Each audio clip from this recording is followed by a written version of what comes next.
Judiciary Committee this Tuesday afternoon, the 21st of January, and following up on our couple days of education and oversight of juvenile justice, we're going to be focusing specifically on the Raise the Age initiative.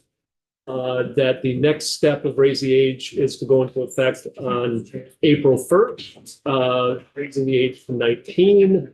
And we definitely want to explore that issue, explore that deadline as well. And we're going to start with Tucker Jones, Assistant General Counsel, Department of Public Safety, which you're about to say and repeat to me because identify yourself for the record and proceed. Okay, then. Good afternoon, everyone. My name is Tucker Jones, and I am the Assistant General Counsel at the Vermont Department of Public Safety. An official Happy New Year to you all, and welcome to the new members to this committee. And thank you for taking the time today to hear from me on the topic of Raise the Age specifically. There are other aspects of juvenile justice that I know will come up this session, but I think today we're really focused on this question of the April 1st deadline for the expansion of delinquency jurisdiction to include 19-year-olds. So in my mind, this topic is whether you're going to land the plane at that airport to include 19-year-olds on April 1st, or whether you're going to divert to another airport. And you are all the pilots in that plane, and you have to make that decision. Now, this has been the plan. You've kind of filed the flight briefing to land this plane at this airport several years ago, and you've delayed this flight because of the weather a few times, and now it's coming up and you're making that go, no-go decision of whether to take this flight and end it. So I, as I mentioned, I'm Assistant General Counsel now, Department of Public Safety. I used to handle, as a Deputy State's Attorney, the juvenile matters in Addison County before this, a few years ago. So I used to handle the Chins docket, which was wonderful work, but as relevant here, I handled the delinquency and youthful offender cases at that time. So it was, I had that background when this question was posed to me earlier this fall of what to do, what to advise really the commissioner on this flight plan that you all have, and what my recommendation is to her regarding whether you should take off or not, whether you should land at a destination airport or not, or whether you should divert to another airport. And so as a pilot, the number one thing you do, the first thing you do is to get the weather reports at the destination airport regarding the conditions on the ground there. It's the most important thing for a pilot to do when they're planning a flight and they're going to take off. So this past fall, I just started to kind of do my own legwork to gather the weather reports for the commissioner so I could advise her well. Because I had my own weather reports from my personal experience, but it had been a few years, and you really need the most up-to-date weather reports at destination airport so you can make an informed decision. The first thing I did was to call some former colleagues who still do this work. I had one that's been doing juvenile work for 20 years in Vermont, so they're kind of the first person I reach out to say, hey, help me out here. I got to kind of say something intelligent to my boss about this. How are things going on the ground? What do you think about, April 1st? Now, anecdotes, shouldn't carry the day when you're making important decisions, but it was the starting place of gathering what the issues some of the deputy state's attorneys are seeing on the ground today. And that was helpful. There was kind of out of that hour-long conversation, I got a laundry list of some of the perceived problems that they're running into with the delinquent youth. And there's kind of a variety of issues there. But I won't get into the anecdotes that she provided me because I don't think it's really helpful to make your decision. I sometimes those anecdotes are helpful when they give you that unfiltered initial reaction of what they just say without reflection. And I don't know, I just feel like because I got that initial quick reaction, to me, it was kind of a helpful starting point. And I said, what do you think of this April 1st deadline? And she said, it's going to double all the problems I have now with 18-year-olds. And then we spent an hour unpacking what that meant. I think as we go, maybe even later in the week, talking about some of the other weeds of juvenile justice, we can flush out some of those specific issues that seem to be prevalent in the system now. But in terms of the weather reports, I really went and got three. The first one was one you actually, some of you may recall from last year, which was, what are the DCF workers saying who are tasked with being probation officers for some of these youth? And some of those DCF workers testified, they're also union representatives last year, in the Senate Judiciary, which picked this up originally, but then also in your committee when that bill came around. It was all really kind of mostly done, in the Senate, but you had your hands on it too. Though I think there were three union representatives. They testified on February 16th of 2024 in the Senate Judiciary, and then April 25th of 2024 here in this room. And last year, DPS did not, I don't think we testified on any of this, but we watched it all because it kind of impacts us, all of this. But we weren't really involved in it directly. But nonetheless, I watched all this and I took some notes. These are the salient excerpts from my notes from this weather report. So now I'm going to kind of give you these notes. This is the weather report I got from this April 25th and February 16th testimony. Raise the age would be detrimental to our work. In my opinion, it would not be possible to manage it under current workload. Our system is failing. If we don't press pause, we will do more harm than good in our community. We are stretched beyond the breaking point. Youth are significantly more dangerous today. The impact of drugs and weapons have been devastating. Resources for substance use are just not there. If implemented now, it will create more harm. The house is already on fire. Kids we are seeing are different with higher needs now. We do not have a system in place to address these youth needs. We are not ready to raise the age. So that was February 16th and April 25th, 2024. Those were the excerpts from my notes from some of that testimony. Since that time, Joint Justice, I know, had some hearings over the summer, and the Department of State's Attorneys and Sheriffs provided written feedback in September of 2024. So now, the April, that was a while ago now. Now we're getting more up to date September. And those are kind of posted in Joint Justice, and I think they're going to be testifying separately. I looked through those again to try to get now a little bit more up-to-date weather report for the commissioner of what the conditions are on the ground at the destination airport. These are the salient excerpts that I pulled from that kind of Joint Justice written submission. Our DCF office is losing workers consistently. They have not done the legislative work necessary to make this a reality. Raise the age creates barriers and delays for circumstances which do not comfortably fit in family court due to safety or severity. Raise the age burdens overworked participants in the process with more hoops to jump through. It benefits no one, as youthful offender status is already available. DCF is not ready for raise the age. It can't manage the current juveniles and youthful offenders on probation. The court does not have the proper resources and laws to compel 18 and 19-year-old delinquents to engage in the process. I recognize that DCF is understaffed, overworked, and constantly triaging their cases, but this does not serve our community. This is a statute that only benefits young offenders and does not similarly protect young victims. Which report was that from again? Do you have a date on that one?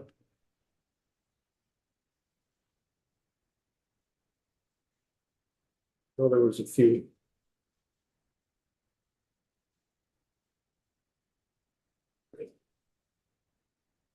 This Department of State's Attorneys and Sheriffs comments submitted to Joint Legislative Justice Oversight on September 18th, 2024 concerning raise the age. I think we have that on our website. I think it was put on last week under by Kim McManus. The document from which that came, I believe, just that one. All right, go ahead. So those are the two weather reports I got, from conditions in the ground. It's not looking great from that feedback, obviously.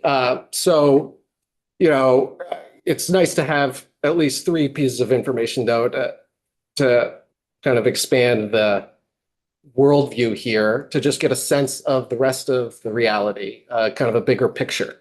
So, one of my questions is, well, how's the literature looking on this? Because one of the original goals here was that we would be reducing recidivism for young folks. And so, one of the things we talk about is their goal is to improve, this would actually improve public safety. And, to be more specific, I think we can say one of the theorized benefits of Raise the Age is to reduce recidivism for these young folks. And there is obviously a theoretical body of research there that was in large part the impetus for this originally. And in the meantime, I just wanted to get a sense, what's some of the literature out there. My understanding is there hasn't been a study on implementation in Vermont on kind of how it's going, right? Like, how are the youth doing? Where is the data on the outcomes of the youth since we've implemented this? It's a kind of an important piece of the puzzle to take into account. And it didn't seem like there was a really kind of thorough analysis there. But in those conversations, someone sent me at least a 2022 study from Massachusetts by a professor of criminology at UPenn named Charles Loeffler. And I want to share with you some of the excerpts from the discussion of that study. I sent the copy of that study to Nate to post, and I actually also printed off copies for everyone. So I can, I'm done. I'll just hand those around. And I think I sent you a copy as well. Again, this is Massachusetts, but it's 2022, and it's, they implemented it for 17-year-olds. And I'm kind of curious of how it's going there, because we really want to see whether those theorized benefits are coming to, fruition. So here are the excerpts that I pulled from the discussion section of this study in Massachusetts. In spite of this large and expanding policy footprint, relatively few Raise the Age implementations have been rigorously evaluated, and scholars continue to debate what the long-term impacts of Raise the Age will be. Contrary to expectations, in this study that I'm quoting from, Raise the Age did not lead to reductions in recidivism for affected 17-year-olds. Instead, recidivism for this group actually increased by between 4% and 5% over the 5 years that followed the implementation of Raise the Age. Can you repeat that for me? Just want to make sure I got you. Contrary to expectations, Raise the Age did not lead to reductions in recidivism for affected 17-year-olds. Instead, recidivism for this group actually increased by between 4% and 5% over the 5 years that followed the implementation of Raise the Age. Further analysis also revealed a considerable amount of treatment effect heterogeneity. 17-year-olds without prior justice involvement were found to have a 7% increase in their risk of recidivism over the 5 years that followed the implementation of Raise the Age. For this reason, we recommend taking a cautious approach to future expansions of Raise the Age until evidence of projected benefits can be confirmed. The results of the present investigation suggest that any pending or future implementations of Raise the Age must grapple with the expanding evidence base that Raise the Age policies, while well-intentioned, have produced limited evidence of programmatic benefits to affected populations and growing evidence of iatrogenic harms in the form of increased future justice involvement. Growing evidence of iatrogenic harms in the form of increased future justice involvement. I had to look up the word iatrogenic. Maybe I shouldn't have admitted that, but So we don't have to? Yes, unintended harms. Just say unintended. Yeah. A long way around. Did I mention? So I reached out to the author of that study and spoke with him for an hour last week. And won't try to characterize the kind of thoughtful and nuanced, perspective that academics have on these things. But nonetheless, I saw that and I thought, well, this kind of, this is of interest to us because many people in this space come in and say, well, this is going to improve public safety. So therefore, Commissioner Morrison should support it. And I have to, respond with, we should take a more nuanced view of it. We should be kind of probably more specific that the goal is there's a theorized benefit of reducing recidivism. The research appears to be mixed at best, and there's some actual indication that specifically for youth without prior justice involvement, which were really some of the ones that we were targeting the most, we're having these adverse outcomes, at least in other jurisdictions, which of course, is not directly pertaining to what we're doing. Those are the three weather reports that I gave, to the commissioner. And perhaps not surprisingly, she's not too keen on getting on this plane with you all and would like to not take this trip at all. Or divert to another airport at least. That's, seems to follow from some of this feedback from the weather reports on the ground at the destination airport. Here's a good point to pause, I guess. So I'm happy to. So I'll be eager to read that article. I love looking at research. I'm wondering where you factored in the Columbia Justice Lab research that they did on supporting Raise the Age in Vermont that came out last February. What they submitted to the legislature as their kind of update on Raise the Age in Vermont. And the report itself, I don't know if you've looked at the. Is it like 9 pages, something like that? Yeah, I've got to look it up. This is how I understood that. So, if we're talking about the same submission, it was kind of an update, 9-10 pages, something to that effect. This is how I understood that submission. January 2024, I believe. And then, yeah.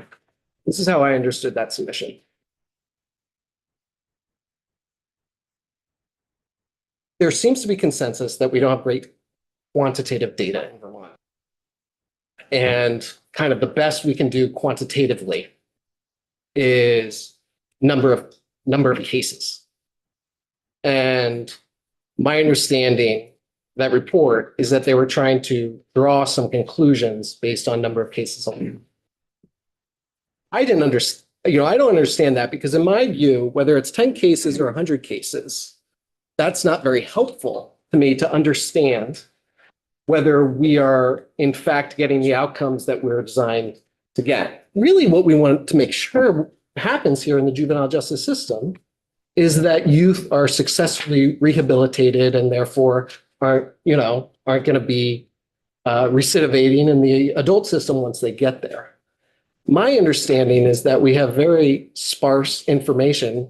And my understanding is there's some consensus on this about the outcomes in the juvenile justice system in Vermont.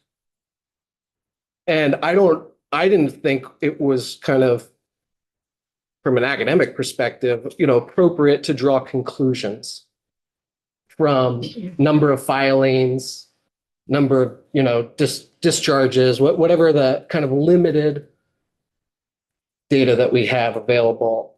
Again, because if we have 10 cases, that's fine, but it doesn't tell us much about what those outcomes are. Are the youth, is it better for them? Why are we having increased recidivism in this system here, in another jurisdiction? So you raise a great point. Are you able to tell us what the recidivism rate is currently for 19-year-olds in the corrections system? I don't know. But if you're When I go to a different airport, don't you want to know if the destination is worse or better than where you're thinking you're going? The go, no go decision really, in my mind, of whether you're going to try to land the plane is, what the risks are on the ground of where you're going. And in my view, again, where I come from in terms of advising on weather reports is you really want to know what the conditions are on the ground where you're headed. Doesn't corrections have high, like what you were saying about DCF sounded a lot like what we've heard about DOC and the number of staff that they've been able to hire, et cetera. So I'm wondering, how are we doing with 19-year-olds currently? If we're doing great, that would be a good piece of information to have. Yeah, and it might be, when I think of data questions that I don't know, I always, in my head, I'm thinking Robin's the data guru at CRG or maybe DOC themselves, but I don't have the, recidivism numbers out of DOC myself.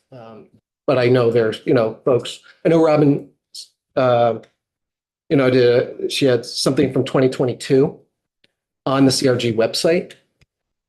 I defer to her to explain it, because I don't know, but it's actually on recidivism for younger people. It's again, a few years old, but that she might have something thoughtful to say in that regard. So I'll put that on the website. I have it looking at it right now, actually. Karen and then Ken. Yes, and I think I pulled it up too. I think it was shared by Judge Davenport last week. Was it the report? Maybe. Yeah. So it's on from last week.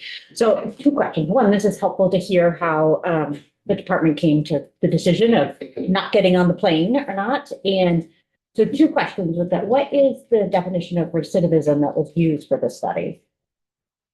For the Charles Loeffler study for the UPenn Massachusetts one? The one that you're referencing. I don't know. We'd have to look at how they kind of define it. Okay. So I just bring that up because I think if we're going to be comparing things, it's important to compare apples to apples, not apples to oranges. And so that's one thing I think is important with it. And I'm going to forget my other question on it, but it will come to me. I'll come back to it. No, it's fine. This is a good pause. I had some more kind of thoughts, but So Ken first. I was under the impression that we were actually having more problems with younger people. Instead of looking at raising the age, it's the crimes and stuff it's actually going down as much as like in age 13 and stuff. Am I off base with what I'm getting for information? In terms of the data landscape on crime in Vermont, we do have a good sense of big picture trends year to year over time. There's some, again, coming back to Robin, they themselves kind of published NIBR's data on this in response to a legislative report actually recently. And I went through some of that and looked at those overall trends with the pandemic and what we've seen kind of since 2018. And, we have seen some concerning trends for overall population number of reports of crimes in the NIBR's numbers. Specifically, but I'll just caveat it here. Those numbers, from my view of it, didn't have good age breakdowns. So I don't know. Again, Robin might have a better sense of whether that data can be parsed in a more detailed manner. These are general trends for the overall population. Some of those general trends, though, are concerning, and it is why public safety remains kind of out there as a significant issue. And a priority, for the commissioner and for the administration, on both the violent crime end of things and the property crime end of things. For violent crime, 2024 was the third consecutive year with more than 20 homicide victims in Vermont. We don't have data that goes back far enough to tell us when we had a streak that long for that many homicide victims in the state. I'm sure maybe someone does, but our data doesn't go back far enough. During this timeframe of 2018 to 2023, NIBR reports of aggravated assault increased 40%. So we're talking from the 600s to the 900s, in that territory, 2018 to 2023. And then in property crimes, the greatest increases we are seeing are thefts from motor vehicles, thefts of motor vehicles themselves, identity theft, which is more of a, not as many reports of that overall. Those are the big ones, and shoplifting. And those numbers have all more than doubled between 2018 and 2024. Those are the four that have the biggest increase. Yeah. So, but again, so these increases are of significant concern. But I don't have a good age breakdown. Now, there is testimony, some of which I'm not sure if you received all of it, of specific issues with youth essentially telling law enforcement officers when they're being arrested, I'm 18, there's nothing you can do about it. And some of those anecdotes have actually piled up, and there was testimony in Judiciary about that problem kind of during the heyday of the pandemic and the social disorder that we saw. It might be helpful to kind of bring a renewed focus to those cases so you're aware of some of the kind of adverse kind of outcomes you're seeing there, where youth learn that there's no accountability and act based on that knowledge. But I don't have that presentation here of those individual cases. I believe it was the Bennington Police Department in Senate Judiciary a few years ago that presented that information. So two things I seem to recall was one, the COVID pandemic. And the other thing was, I believe the younger were being groomed to do this at a much younger age because they knew the lack of accountability that they'd face from how they were being trained. I was referencing that kind of Bennington PD testimony again. I'm not sure if you got it here, but one of the issues that emerged from the law enforcement community during this time, as in the pandemic, as the interstate drug trade was kind of at its peak there for a while, these DTOs, drug trafficking organizations, were specifically using younger people to transport the drugs north and the cash south because of this insulation. We also had the sex trafficking in there too, if I'm not mistaken. Yeah, there were a lot of examples of the past few years, and I, again, don't have all of them in front of me, but it was actually one of those adverse impacts because the whole point of this was to actually protect those youth, not to make them more readily exploitable. And so these iatrogenic effects, these unintended consequences, those were some of them, certainly, that the law enforcement community was seeing during the pandemic. And therefore, and some of these were anecdotal, individual case here and here, a few cases down in Bennington, some out of Barrie. Those were coming in. This is caution flags going up for the commissioner on, because of this, some real concern that we were seeing some unintended consequences there. But then again, I think it really came down to the weather reports on the ground more recently that we were giving the commissioner that really led to this concern about whether to get on this plane at all to begin with. Now, that's the end of the story in terms of the department's feelings on the topic, because when the department looks at those weather reports, there's not much room to suggest that it makes sense to fly into that airport.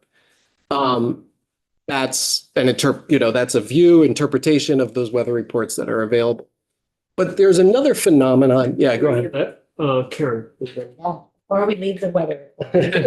I remember what my other question was. And it was, so again, appreciate the study because I don't think a lot of us are familiar with this study. And so trying to understand it is, so this is specifically to Massachusetts. there's the piece of recidivism. I'll be curious to see how it compares to what we have for data on recidivism here in Vermont. The other piece I'm wondering is if you can explain how the Massachusetts Raise the Age program compares to Vermont. I don't, I'm not an expert in that. And so I don't really know. The only thing I do recall from this is that they weren't going up here into the age territories that we're looking at with 18-year-olds and potentially the 19-year-olds. My understanding is their raise the age that was analyzed there, they were expanding raise the age to actually include 17-year-olds.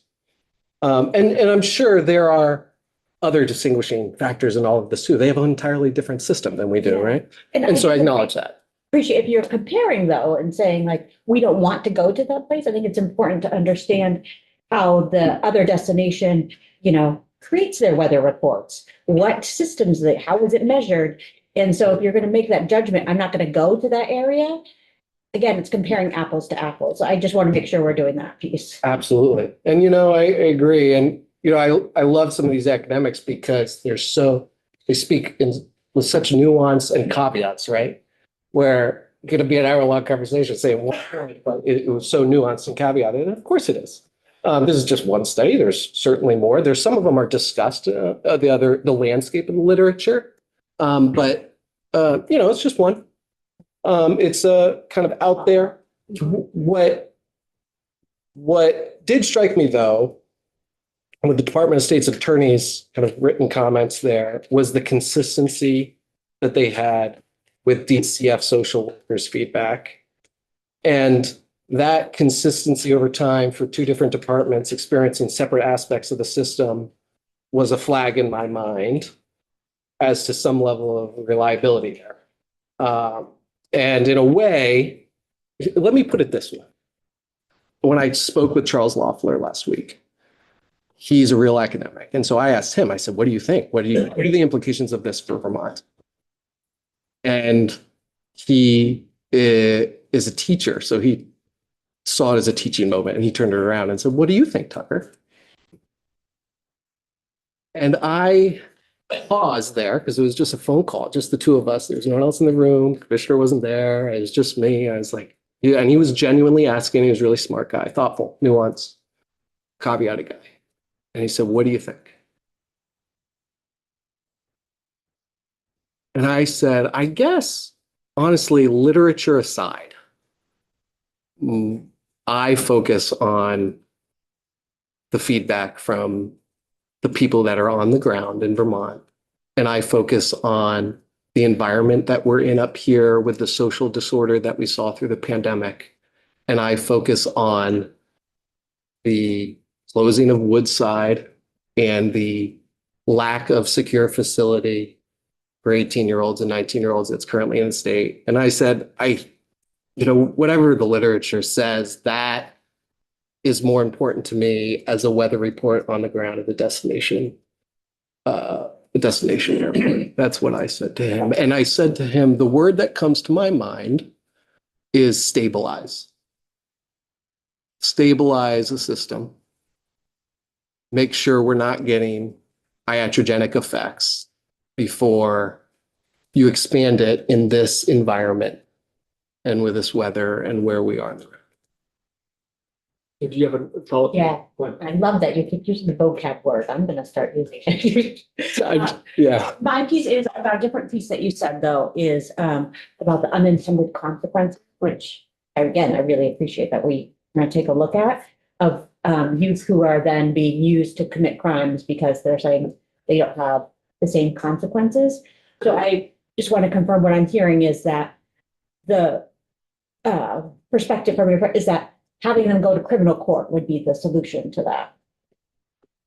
So we're talking about, the airport here is whether 19-year-olds should be having their cases initiated and as delinquencies in sealed proceedings in the family division or not. So it's really just those, or whether the existing system of youthful offender status should account for this population under age 22 for now. That's kind of the big thing. And the real thing with the delinquencies is where they start. So it starts right off the bat. in the family division. Youthful offender status can start right off the bat in the family division in the discretion of the prosecutor as a direct file. But then there's also the petition process for anyone under the age of 22 that's already in place, so that they can move their case anyway. Hence the comment from one of the deputy state's attorneys in that feedback. I'm not sure if you caught that. It raise the age. Raise the age benefits no one as youthful offender status is already available. That's what they're getting at, is that for this population under age 22, they can ultimately get there anyway. So this big kind of push isn't necessarily, there's no rush, basically, because there's a structure in place for these youth. So before you go forward, just a couple quick clarifications. One is, you mentioned that public safety is a priority of the commissioner and the administration. Just be assured that it's a priority of this committee as well. And just a couple clarifications. You mentioned the increase in homicide and aggravated assault and a couple others as well. Those two types of offenses would start in criminal court, whatever we do here. So that's not so much the issue. It is misdemeanors and other felonies, and other felonies that can be transferred from juvenile court. I'm not coming out with an opinion on this one way or another right at this point. I just want to make sure that that's clarified. So, proceed. Yeah, no, that's a good point, right? The big 14 now, right? Now that we have, they excluded from presumptive filing. And earlier I was talking about those bigger trends for the violent offenses. One of the real persistent things and what we're dealing with the most is the property offenses and how to deal with that. Thefts from motor vehicles. In 2018, there were 1,152 reported thefts from motor vehicles. And in 2023, there were 2,718. Shoplifting in 2018, there's 1,672 reports of shoplifting. In 2023, there were 3,388.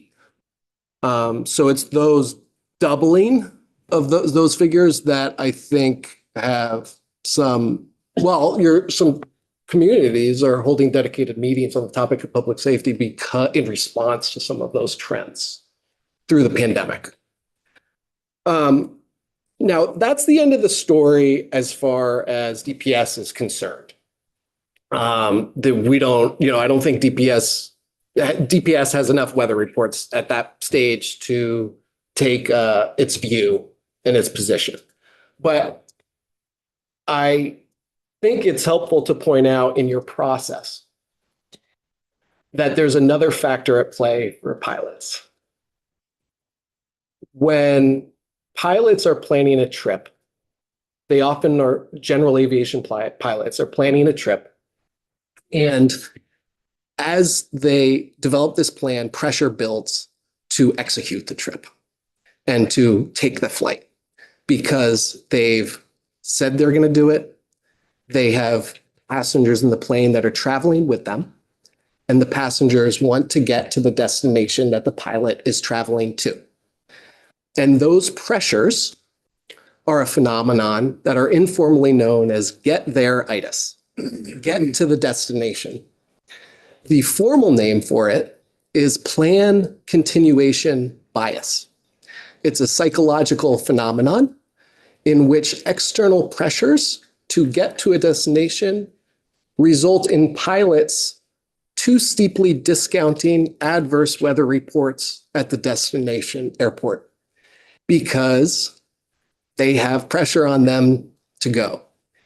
This happens frequently, and as a result, it's one of the main risk factors for controlled flight into land for pilots because of that pressure to take the flight from themselves and from the people that are traveling with them on the plane. The example, so as a result, the FAA trains pilots about the psychological bias, the plan continuation bias. And what it trains pilots to do is to make sure that they know that the weather reports at the destination airport are more important than all of the other pressure to land the plane there. I can see that psychological phenomenon kind of occurring here too. There's this interest in just doing it. You have people relying on you to do it. The common scenario in which it occurs is when a pilot, general aviation pilot in a small plane, is traveling somewhere to a wedding. And they're bringing guests of the wedding to the destination. And the wedding's happening, and whether they go or not. And so pressure builds to execute the flight when there's not an easy alternative to get there on time. That's what happened with JFK Jr. in 1999, when he had a flight scheduled that he was going to fly from North Caldwell, New Jersey. Okay. I didn't know that. He was flying from North Caldwell to Martha's Vineyard, and he was flying, took that flight path, involved 30 miles of open ocean. It turned into dusk. They were pushed back in time, and there was haze that night. What happens in those three conditions is that you can, over open ocean, you can lose the visual horizon as a pilot. And if you're flying visual flight rules, that can disorient you, and you lose what's up and what's down. He had the decision to make of whether to take off that night, and they were going to a wedding, and he was bringing his wife and his sister-in-law, and it was getting dark, and he didn't have much experience flying over the open ocean. And they use that case as an example of planned continuation bias for pilots. What are the conditions at the ground at destination airport? Take that for what it is. Wedding guests want to get there. So I haven't had as much time with the metaphor. So we have to land at this airport 2 years from now. And it's a really important meeting that we have. It's actually going to help, supposedly, there may be arguments about that, our justice system. And the airport managers are saying, well, we don't have enough people in our tower. We don't have enough people to bring in the plane. We're saying, we're landing there in 2 years. Well, you can't do it now. Well, we'll give it another year. We're going to land in 3 years. All right, we know we're going to give you until April when we're going to land this. Can you please man the flight towers and the personnel to help us land this airplane? And for whatever reason, they're just not getting the personnel. So that's, I think, more the metaphor that I'm dealing with here. It's not this planned continuation. It is that we've been telling the administration for 3 years, if not longer, 5 years. Actually, it's 6 years since the 2019 plan for implementation, that here's the staff we need in the airport to land the plane. And there's been a refusal, in my perspective, to do that. So anyway, I agree with the weather report. That's where we are now. You know, we don't have the staff, and that is problematic despite giving the time. And the question is, do we find another airport to land this on? It seems to be where I am at least.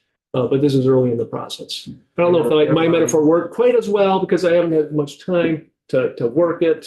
Well, hey, I really appreciate you engaging with me on my metaphor, because I know I was out on a limb here a little bit doing this metaphor. But I do, I think there's some value in it. And, for what it's worth, who am I? I'm Tucker Jones. We weren't invited to the wedding. But Sour grapes. but we're passengers on the plane. We all are. And you guys are the pilots. Yeah. How's that? And yeah. Oops. And I can't speak to that. So I just can't speak to that. Sure. But one of the observations I'd make is I think that the supervision programs that they have in place at DCF for 15, 16, 17-year-olds, my hunch is it hasn't translated as clearly to the older population as folks hoped it would. And there's a lot of really dedicated, smart people over there that have been working on those transitions. But, part of this is the secure facility and whether it can actually house 18-year-olds and 19-year-olds. My understanding, for example, is that Middlesex can't house 18 and 19-year-olds as part of the contract. Maybe I'm wrong there, but the temporary facility. But so that's, they're working. I know they're working diligently to try to get this new facility off the ground, but I think it's proven more difficult. Yeah. So there's a lot of dedicated people who are actually trying to staff it. One of the essays here, the first line, our DCF office is losing workers consistently. My experience with social workers is they get into this field because they care deeply about youth, and they often get into it to support this CHINS docket, children in need of care and supervision. And now we're asking some of them to effectively serve as probation officers for 18 to 19-year-olds. And I think that's perhaps a greater challenge, a greater stress than we fully knew or acknowledged it. No, I agree, and we'll hear more from DCF as well. So, and go ahead, Angela, and then on Zach. Well, I just wanted to offer that there are obviously a lot of assumptions packed into the planned continuation bias metaphor narrative. It serves DPS's purposes very well. But I can assure you that I'm not so concerned about getting to the wedding or getting people to the wedding as I am their life after the wedding. So when I'm thinking about what's best for youth, that's what I'm thinking about. And that's what informs my decisions, not a plan that was made before I even got here.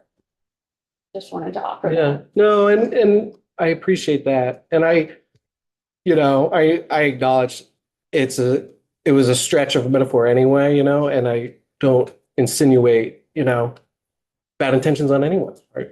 Because I know you all are trying to just do the right thing and trying to kind of figure this out and land in the right place.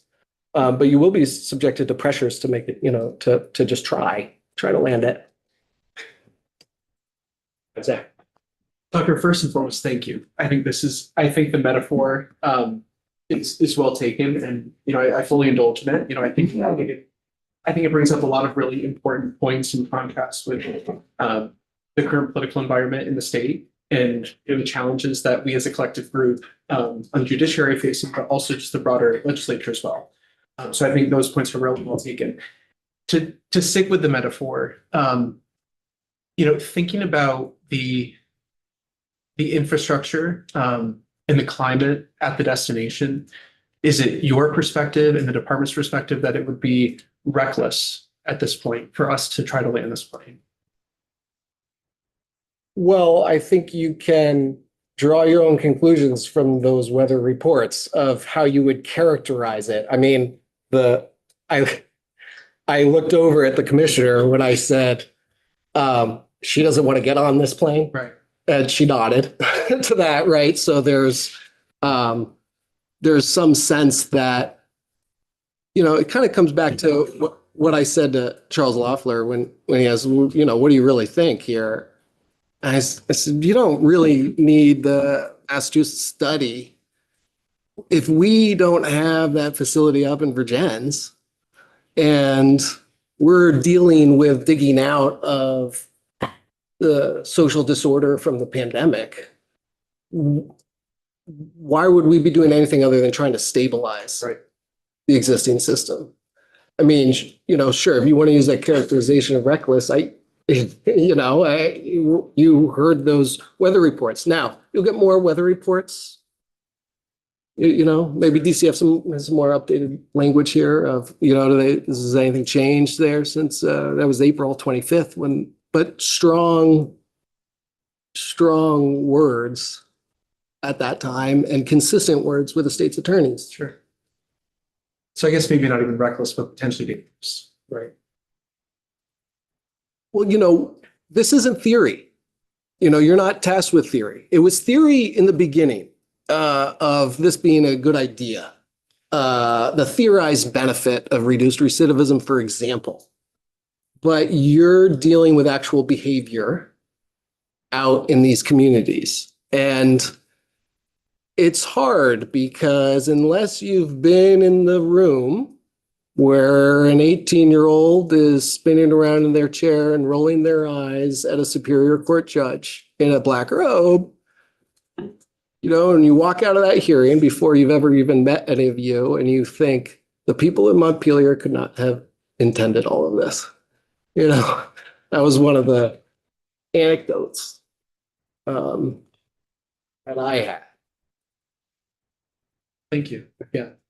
All right, thank you very much. Appreciate your time and your testimony. Did you have any other if you have any additional written testimony, if you could submit it to Nate so we could get it online. Yeah, and I sent Nate that study. And it might be helpful to send you some of the kind of those quotes that I was reading from. I reposted the documents from the meeting the other day, those two that were brought up. Okay. So those are in the new analysis folder under. So I don't see that we have Chris Winters, I don't think. Yeah, I was going to ask who are standing in. So Erica and Lindy, whoever wants to go first. Deputy Commissioner Radke, thank you for being here. Hello, thank you for having us again. Commissioner Winters did want me to express his apologies for not being able to attend. He did have some emergent issues he needed to get to right away. So for the record, I'm Erica Radke, Deputy Commissioner of the Family Services Division of DCF. I really want to thank you all for inviting us back to have an opportunity to discuss Raise the Age again. Last week, we sort of did more of an overview, and we were hoping to come back this time to talk a little bit about our position, based on the press conference, and also you had some specific questions that you asked of us in terms of presenting information from the life of a social worker and some additional caseload data. So we do have that as well. So what I'll do is just offer some brief opening remarks, and then I'm going to turn it over to Family Services Supervisor Nikki Duran and to Adolescent Services Director Lindy Boudreau, and they'll be able to talk more specifically about that information that you did request for us to bring back. So as you know, we did have the press conference last week, and the department's really been looking critically at Raise the Age, this legislation. And based on what we've learned from the rollout from this first phase, we do believe that there needs to be some reforms made to youthful offender statutes to better serve our youth, and also a repeal of Raise the Age for 19-year-olds, really to ensure accountability. There have been a number of lessons we've learned over these last 4 years with working with 18-year-olds. And we found that, there have been some positive outcomes that are far more likely when young people are able to avail themselves of housing supports, programs, work to forge enduring connections and relationships within the community, and when they exhibit a willingness to use the treatment and services offered. But along the way, we've also learned that there's a critical challenge for us when we have youth that are able to just simply reject services or refuse to engage in treatment. And therefore, we're not able to provide with this legislation as it is currently, a proper motivation to help them achieve those better outcomes for their future. As a result of this accountability gap, you really do run the risk of not discharging from probation, of recidivism, and continued negative life circumstances. And of course, that's not what we want for the youth that we're serving. We really do want to have a system that helps them move into adulthood positively life abiding and to do the things that they really do need to do and really want to do. In addition to this lack of accountability, there's also a challenge of resource constraints. During the course of the juvenile jurisdiction expansion, which really began in 2015-2016 session, DCF has been tasked to fill more need with less programming. And despite our efforts to expand service capacity, we really just don't have the program needed to manage the existing service population. A good example of this is our limited capacity to serve individuals requiring a secure setting. The Red Clover Treatment Program can serve at most 4 youth under the age of 18 at any given time. And we know that if there is a rush of youth, a number of youth coming in that have committed some type of delinquency all at one time, we can be full at any given moment with four kiddos and still then have a lack of capacity. So those issues are things that we're grappling with when we look at raise the age. But what I'd like to do now is really drill down and let you hear from Nikki so that you can hear from family services supervisor, somebody that's working with her team as well as having a caseload herself in the field to see how raise the age impacts those that are doing the work out in the field. So at this point, I'm going to turn it over to Nikki. Hi, everyone. Thanks, Erica.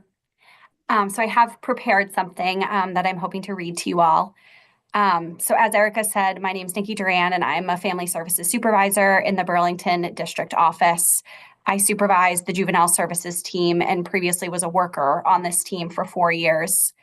The Burlington District Office has 5 identified juvenile services workers, and collectively our team holds 108 cases currently, which averages about 25 cases per worker, with me as a supervisor holding 3 cases myself. These 108 cases are made up of at-risk cases, specifically CHIN C youth deemed to be beyond parental control, CHINS D youth, which are youth experiencing truancy, as well as youth engaging in delinquent behaviors and youthful offenders. When the need arises, the juvenile services team also carries child protection cases. When young people are placed on juvenile probation, they are court-ordered to complete juvenile probation conditions. These conditions are created to repair the harm of the incident and for the youth to engage in treatment specific to them and their identified risk areas. Workers complete a YASI, youth assessment screening instrument, with youth to identify these risk areas. Successful discharge from juvenile probation is achieved when youth complete these treatment recommendations prior to their probation term expiring. Due to our team of juvenile services workers having to support multiple case types, some of which we are the legal guardians for, the over 18-year-olds often get less case management support than would be ideal due to the impossible task of workers needing to triage all of the things they are responsible for to ensure child safety. In practice, youth between the ages of 18 to 22 do need more than our current capacity allows. The day-to-day work with these young adults expands beyond just monitoring their probation conditions. Many of the youth we serve have complex needs, including support in finding safe and supportive long-term housing, substance misuse treatment, mental health treatment, opportunities to increase supportive peer connections, and educational and employment opportunities to support them as they continue into adulthood. Unfortunately, our community struggles to have adequate resources to support these young adults. Often, youth need to wait for identified individual counselors, and due to wait lists, if a youth is not consistent in their treatment and misses a session or two, the provider will need to close the referral and move on to the next person on the wait list. Due to their age and oftentimes other circumstances, like some I've previously mentioned, youth 18 to 22 often do miss appointments and need to be re-referred to services. The staff supporting these youth do their best to partner with the youth and support them in engaging in their treatment. However, ultimately, it is on the youth to engage in the services needed to successfully complete their probation. Outside of wait lists, there are also limited resources to begin with that specialize in supporting youth in treatment for specific offenses. Currently, the state of Vermont does not have specific programming to target concerns for firearm violence, a resource desperately needed to address the safety issues in our community, and many times the community resources we typically access to support these youth and families decline, providing services due to the risk to staff. This leaves youth who desperately need support, connection, and treatment in their same environment without the resources to make a change and reduce their risk. There are also very limited providers with training to engage young people in treatment related to harmful sexualized behavior. There are often wait lists for this service for our youth, which impacts their ability to get the treatment they need to successfully discharge from probation. In addition to support, these youth also need accountability. Over the last several years, there have been multiple cases in which a youth on juvenile probation have not been successful in engaging in their court-ordered probation conditions and treatment. Despite workers' best efforts to engage these youth, we have at times needed to file violations of probation due to lack of engagement in their probation conditions. While filing these violations allows an opportunity for the youth and court parties to discuss why they are not able to be successful, there isn't any additional accountability filing these violations can offer in the juvenile delinquency docket. For some youth, it serves as a motivation to engage. However, others choose to wait out their probation term without additional consequences for engaging in their probation conditions. This does a disservice to the youth, any identified victims, and the community at large, as the hope of juvenile probation is to have young people engage in treatment to reduce their likelihood of causing harm in the future. The individuals who provide case management to these young people do so because they care about the youth and their community. This work includes long hours, a level of intensity that most people do not experience as we sit with youth and families in their toughest moments. This work is done best with strong relationships and an ability to engage young people in tough conversations. Sometimes, though, this is not enough to have youth be successful on juvenile probation, and there does need to be a consideration for how the system can best provide these young people with not just support, but also accountability.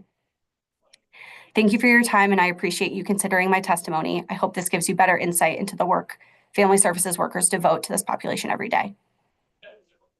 Thank you very much, Nikki. And if you have written testimony, if you could submit that to our committee assistant, Nate, so we can put it online. And Angela, then Karen. Oh, I thought I saw them both at the same exact time. So okay, Karen, then Angela. And I'm not exactly certain who this question is going to, so it might also be going to the chair to see if this is going to be answered. Because I keep getting confused as we talk about this, but I appreciate the concerns about a secure facility and services that are available to address serious crimes. Like, definitely, I do that.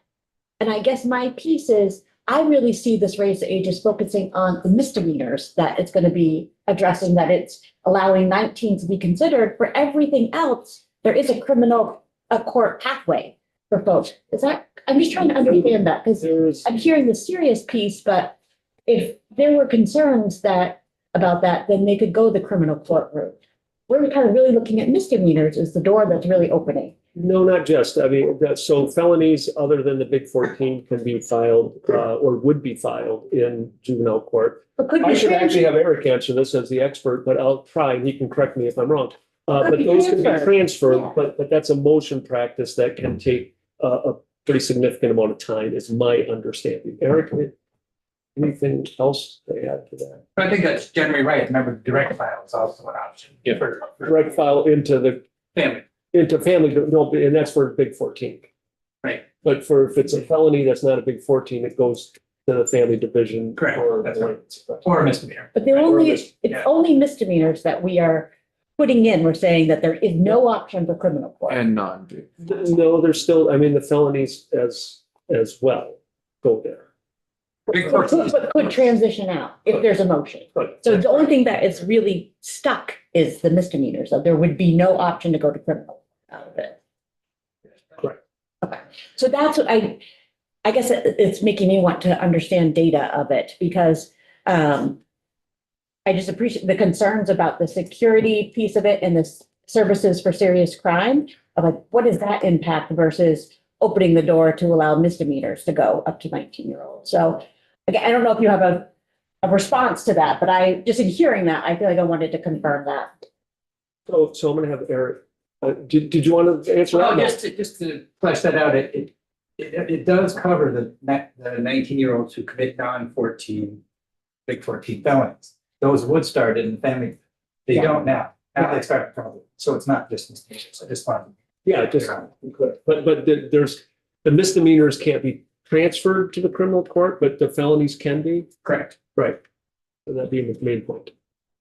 So I don't think there was a question there for you, Nikki, but we need to Sorry. carry that out here, unless you wanted to comment on the difference between dealing with an 18-year-old, because that's what you deal with now, who has a felony as opposed to a misdemeanor, if there's different considerations that you face.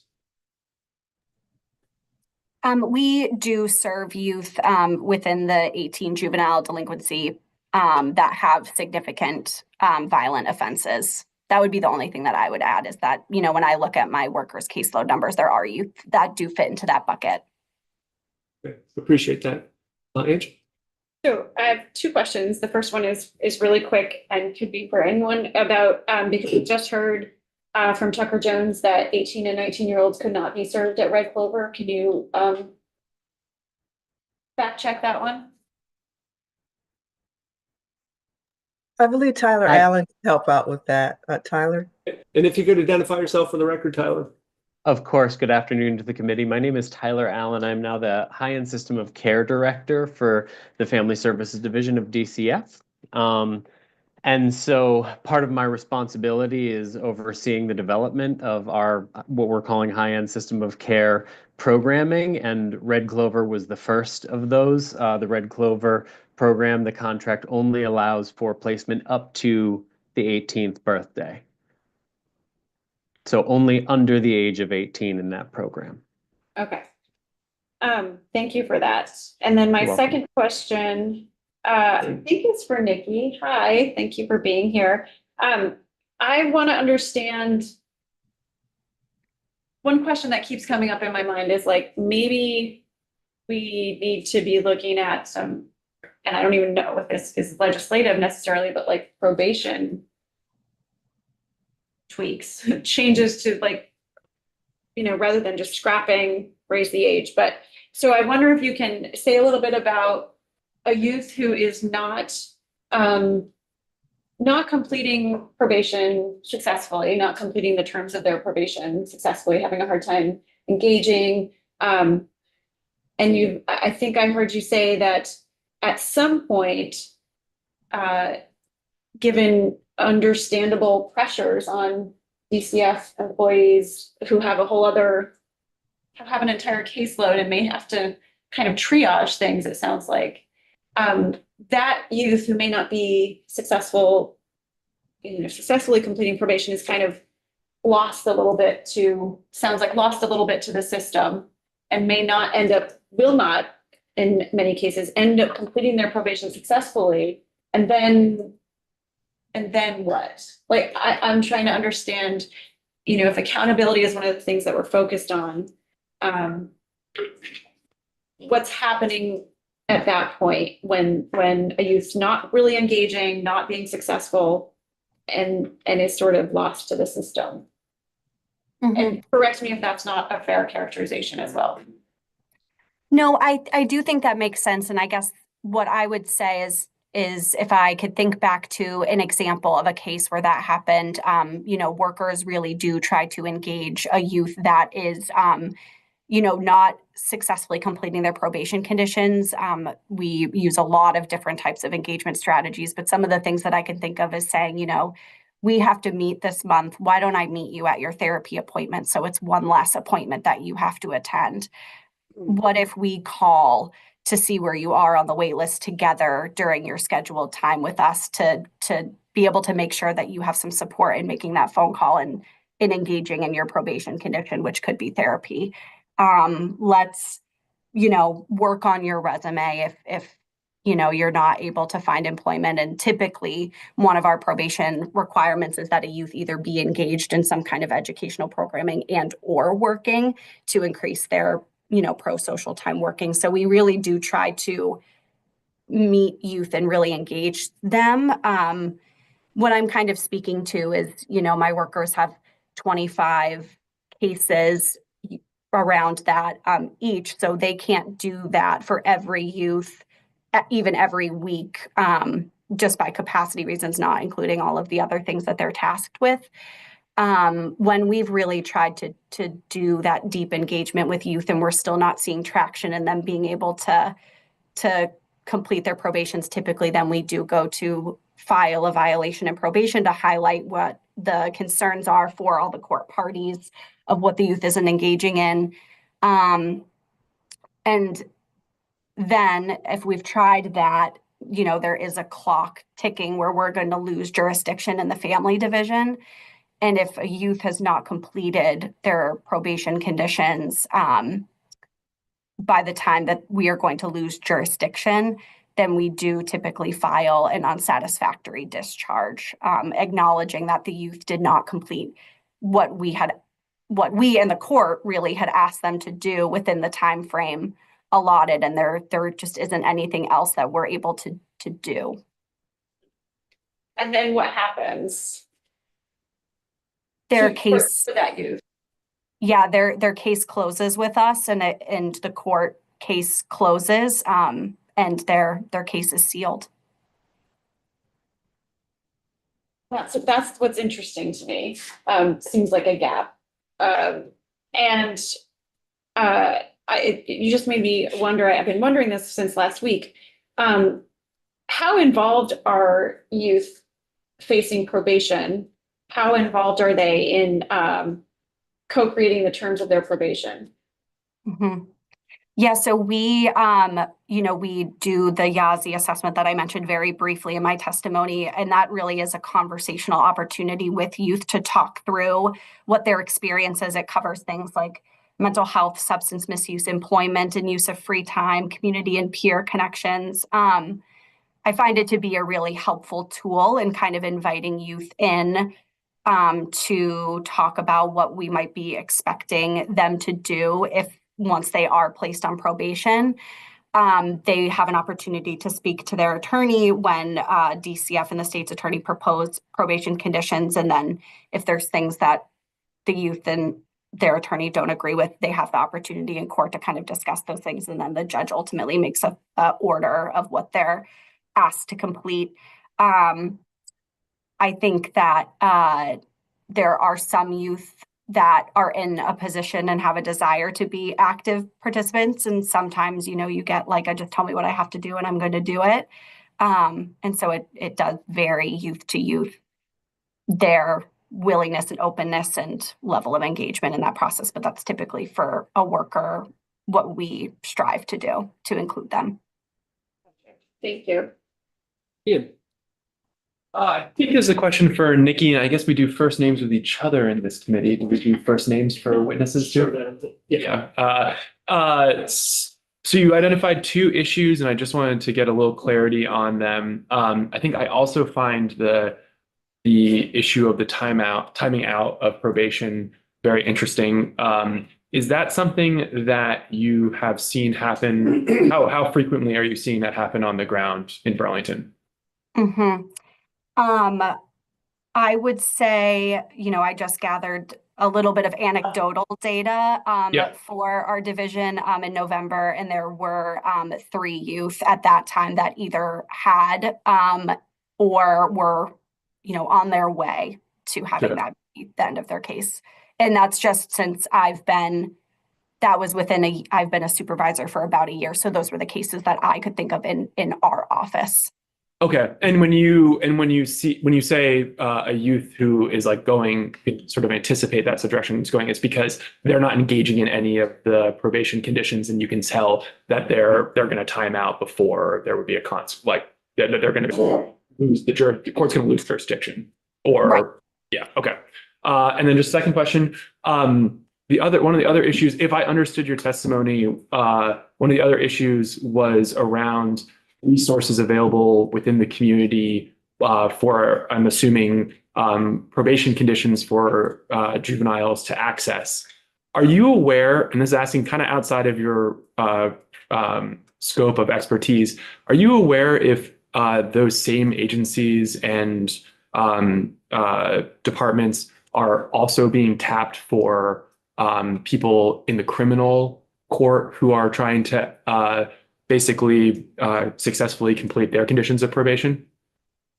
Yeah, one of the two kind of things that I was speaking to specifically were treatment for sexualized offenses, the protection one of the practitioners that we use does serve adults as well.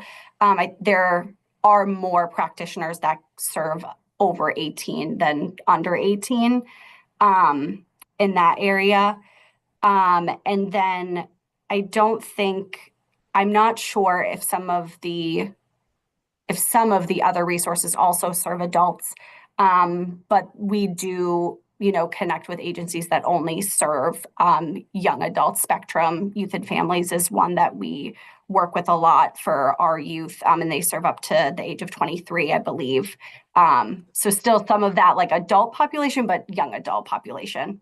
Yeah, I'm just trying to understand if some of the bottleneck of resource availability, if that would actually make any difference, given the fact that, if we didn't do raise the age and you had 19-year-olds going through the criminal court, if they're just accessing those same resources, and there's still a bottleneck happening there, even though they're not on juvenile probation, they're just on normal probation, but they're going to the same place, then is that really something that this committee should, how should we weigh that as a consideration when we're trying to decide what to do?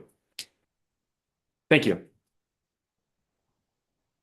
Questions? I have a couple of questions. So 18-year-olds, DCF can detain an 18-year-old if you had a place to hold them. Is that correct? Or do you have to take custody of an 18-year-old first? And are you able to do that? So I can answer this one. So for the record, I'm Lindy Boudreau. I'm the Adolescent Services Director for Family Services. There is an option currently in statute related to the delinquency population where we are able to take custody of an 18-year-old for the purposes of placement only. We do not have, as Tyler mentioned, we do not have a secure facility that currently houses 18-year-olds. So technically the law allows for it, but we do not have a facility that will take that population as a delinquent youth. All right, appreciate it. Thank you. So and anybody can weigh in on this observation, which will then be, do you agree or not? But so 18, 19-year-olds, Nikki, you talked a lot about the services and support that they need. Is it a better place to get those services and support from DCF than DOC? And maybe that's a rhetorical question in my view, but if you'd want to comment. I'll just speak to that again, if the committee doesn't mind. We had recently done a survey because, as you know, we have limited data about the outcomes that we have for youth in the juvenile justice system. So we surveyed the field to find out what's working and what's not working and where folks are feeling we're at in relation to the ability to move forward with the 19-year-olds. One of the pieces that folks highlighted as a concern was what we were just talking about, which is the limited accountability. So as Nikki mentioned, youth literally can age out as a delinquent in the juvenile justice system. We do not have the additional layer of accountability that the youthful offender cases have. So as the youth turns or hits the end age for 18-year-olds, it's 20 and a half, or can be up until 20 and a half, jurisdiction ends. There's nothing more for the court or DCF to do at that point. The youth is done. Whereas with youthful offender cases, if there are concerns about the youth's engagement, we can seek additional interventions from the court through violation of probation. Ultimately, we could request a revocation of that status. In that case, if the revocation is granted, return to the criminal division for sentencing. So there's an additional layer of accountability for those youthful offender cases. When we were polling staff, that was one of the things that a lot of staff highlighted, that there seemed to be a higher level of engagement with the older youth who had youthful offender status. And in part, they attributed that to a strong collaboration between DCF and DOC, really being able to provide additional layer of supports to those youthful offenders that they were providing supervision to, but also a higher level of accountability because of DOC being involved. I think whether it was a perception from the youth, maybe that the Department of Corrections had a harder stance or has a higher level of accountability to them versus DCF. We're not entirely sure, but there was more engagement with them. And for youth who are 18 or over, who are youthful offenders, they can actually be lodged in a DOC facility. That is a difference between the youth who are delinquent, or as we're calling them, raise the age youth, that can happen for a short period of time with judicial oversight. Just wanted to mention that. Another piece that staff also highlighted that were concerns related to the success of the 18-year-olds in the current raise the age population is lengthy delays in the court process. So when we have a limited period of time for supervision with youth, if you wait, a year, upwards of a year in some circumstances, to be able to get from the time of filing through the point of adjudication, that youth is sitting and there's nothing happening with that case. Services, unless the youth jumps on board early on for their own, desire without any court expectations, they have no treatment. There's nothing, there's no services that are being provided at that point until they're adjudicated. And then at that point, then the clock starts ticking, if you will, and supervision and support start for that youth. If there's any kind of delay with the wait list, you're looking at maybe another month or two before the youth can get in. That's even further delaying the process. That just cuts down the period of time that the youth has to engage in services, reduce their risk, and be successful in completing their probation conditions. But we've already talked about the fact that we have limited resources when it comes to being able to house 18-year-olds and 19-year-olds. That is a limitation in our system. We do have two programs available to 18 and 19-year-olds specifically, which has been outlined in our Raise the Age reports that we've been filing, but that's Return House and the 208 program in Bennington. So I do have some data last week when we testified. Before you go there, Lindy, the question from Barbara. And my question I'm not sure who best answer it, but one thing that I've been thinking about is if you can say how much of things not working the way you had hoped is due to not having adequate resources to implement this. So that's sort of part A to part B.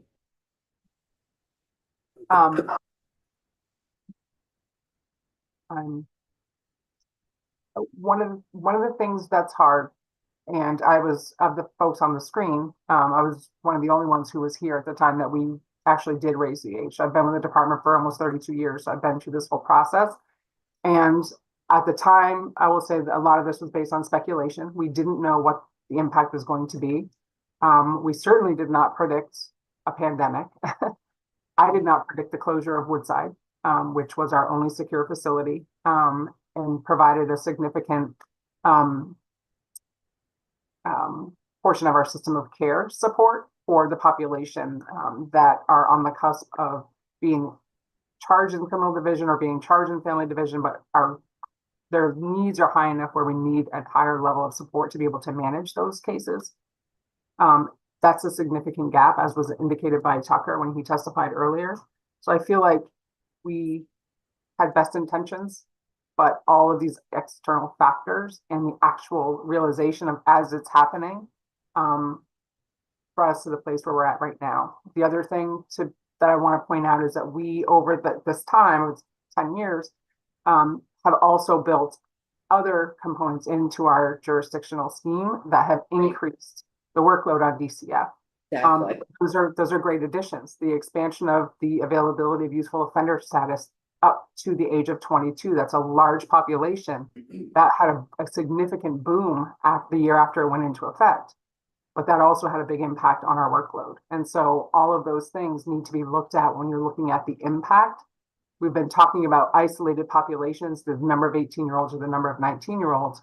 But when we're talking on the ground, in the moment, in the field, we need to look at all of the youth that our juvenile services staff serve.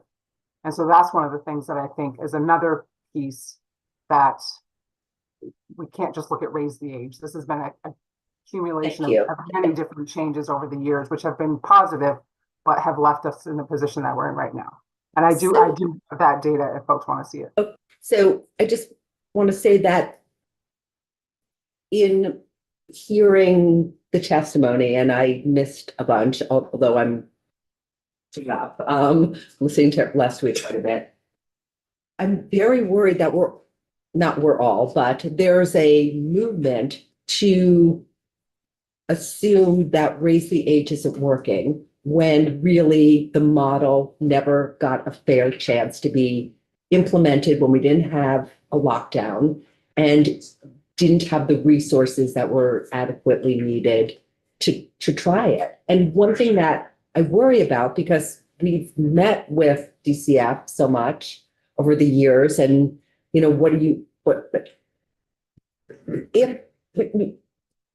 I know you work at the pleasure of the governor, and if you're not allowed to ask for the resources you need, you're not allowed to ask for the resources you need.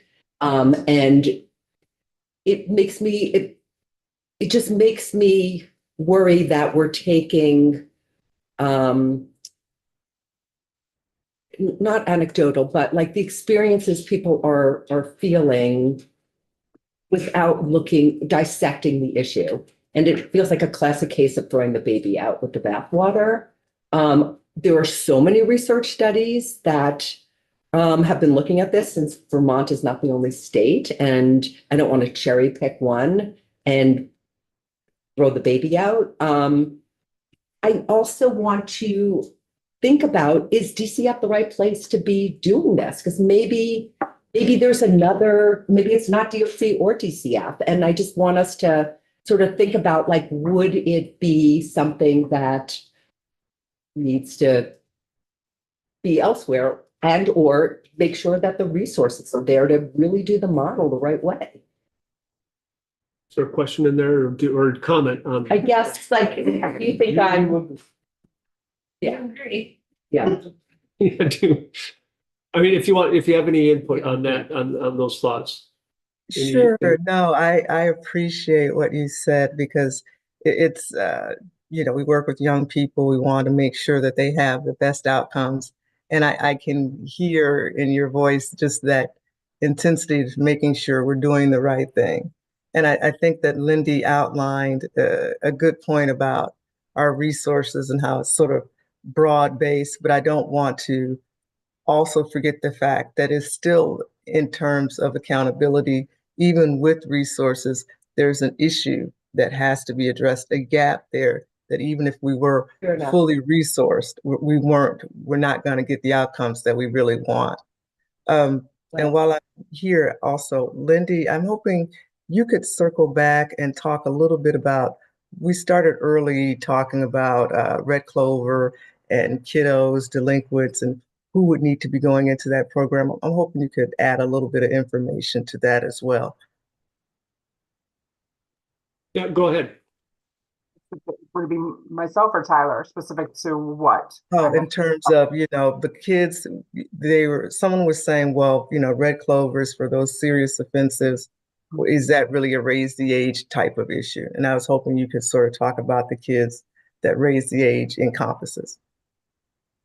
Sure. So as Eric clarified, the raised age population is not just the misdemeanor cases. Certainly those are probably the majority number, but they also include we call them non-Big 11 because there's 3 additional exceptions. Other folks have been calling it the Big 14, but that does exclude the Big 11 from the initial filing. It's not to say that those cases cannot come back to the family division as a delinquency charge. They can. They more than likely will not. However, we do see those cases come to us for youthful offender consideration. And so a lot of these youth, we may be serving through the youthful offender opportunity that is afforded to any 19, at this point, any 19-year-old, any charge, for 19 and up qualifies for youthful offender consideration. I do have some data on.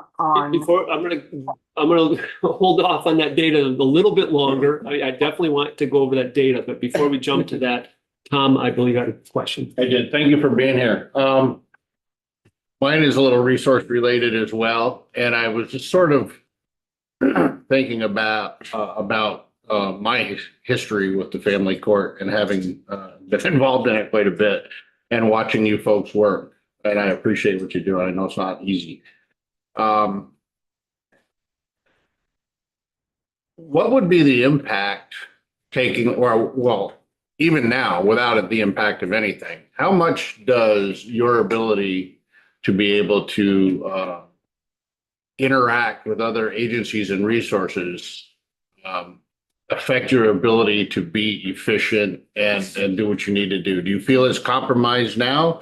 Or if we take this on, it would be significantly more compromised? And I'm specifically thinking about the judiciary.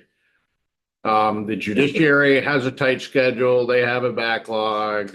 We need you here tomorrow. That's the only day we can do the hearing. Now that's sort of just an example, but explain to me if the court and you have a good enough working relationship and you have the resources to be able to do what you need to do.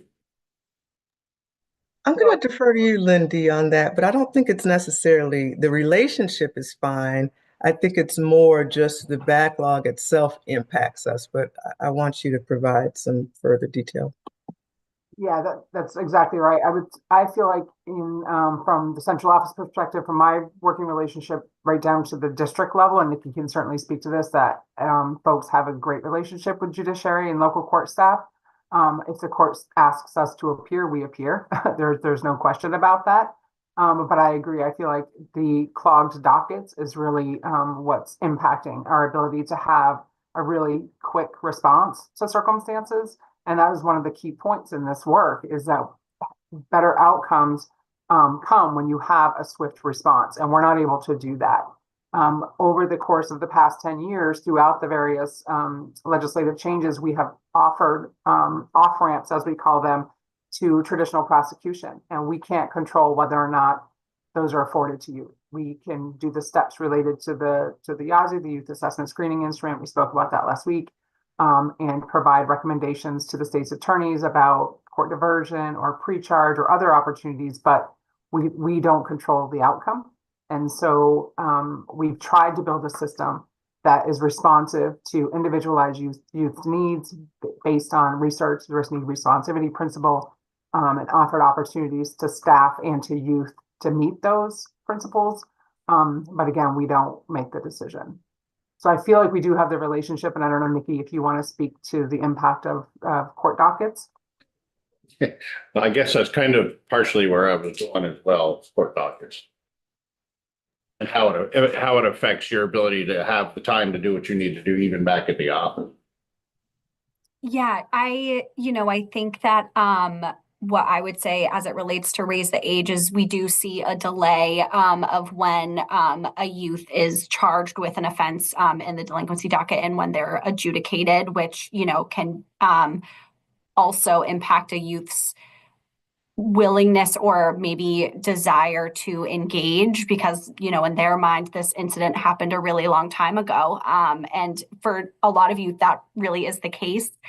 So I do think that the time frame does impact our ability to engage youth in being responsive to what happened. And where I think it works well is within the youthful offender cases, we meet with a youth much more early on where the charge is filed, and then we have a consideration hearing, usually within like 45 days from when the offense is charged. And I do think that somewhat works a little bit in our benefit when it comes to our work engaging with youth, because we're able to have a little bit more of a quick response to engage them in those conversations of what they might need to do if they're adjudicated and placed on youthful offender probation that we don't have the opportunity to do in delinquencies.